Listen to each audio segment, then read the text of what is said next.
Emmanuel Torchi, vous êtes donc pour Microsoft, vous êtes Cloud Solution Architect. Je le dis à la française, hein, si vous ne m'en voudrez pas. Ça cache quoi C'est quoi votre métier? Alors, mon métier c'est assez simple tout en étant relativement complexe.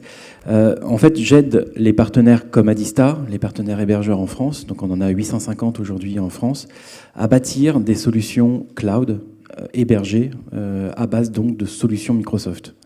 Donc mon job, c'est de construire l'architecture des offres, des nouvelles offres que proposeront demain nos hosters. Quels sont les liens qui vous unissent alors à Adista? Comment travaillez-vous en commun?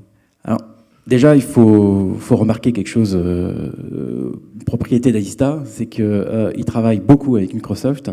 C'est un des plus grands partenaires Microsoft en France.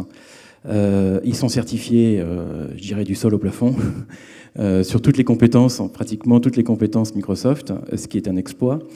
Et par ailleurs, ils ont même certifié leur data center avec un programme qu'on appelle le Cloud OS Network. Et ils font partie d'une des 15 sociétés françaises qui est certifiée. Donc c'est assez remarquable, parce qu'il y en a 150 à 180 dans le monde à peu près. Donc aujourd'hui, c'est un partenaire clé pour Microsoft sur ses stratégies CloudOS. Donc aujourd'hui, Adista suit parfaitement la stratégie Microsoft, hein, qui est l'environnement hybride, multi-cloud, cloud privé, cloud privatif chez Adista et le cloud public avec notamment Azure et Office 365. Chez Microsoft, par la voix de votre nouveau responsable, depuis un peu plus d'un an, on parle beaucoup de cloud et de proximité. Là encore, comment ces deux termes peuvent-ils être liés? Voilà. En fait, en effet, la proximité est importante, notamment dans cette notion de cloud hybride. C'est l'avenir du cloud. Il n'y a pas qu'un seul cloud, il n'y a pas qu'une seule façon d'héberger ou de traiter l'information. Il faut, en fait, plus on va se tendre vers le cloud public, plus on va se standardiser, plus on va se normaliser, se conformer à des réglementations, mais moins on va personnaliser le cloud.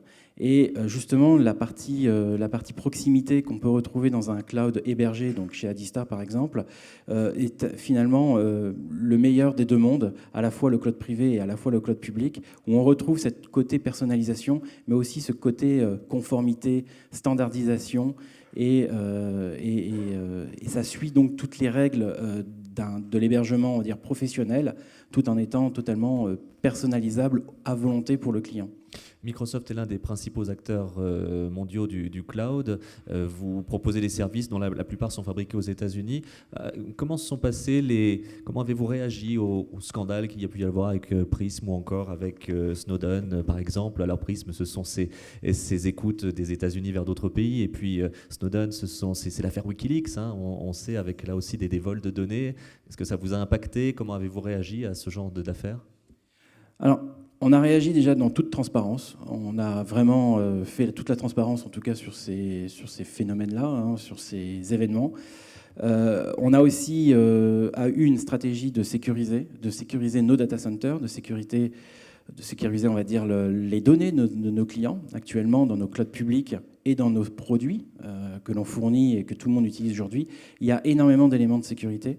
On suit donc, on crypte aujourd'hui les données, que ce soit dans Office 365 ou même dans Azure. Il est possible de crypter toutes les données et seul le client a la clé pour décrypter cela.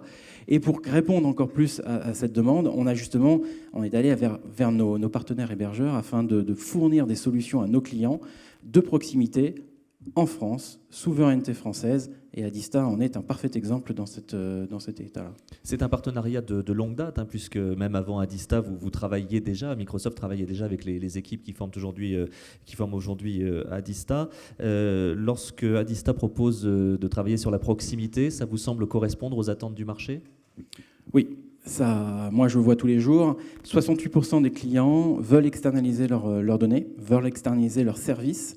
Mais ils veulent pas forcément, ils veulent toujours garder la main sur le service rendu par un hébergeur. Donc beaucoup veulent aller dans le cloud, veulent installer du cloud dans leur infrastructure, mais aussi veulent étendre, externaliser afin d'avoir de plus amples services, de plus amples compétences. Et donc là, Adista se dresse fièrement pour représenter cela.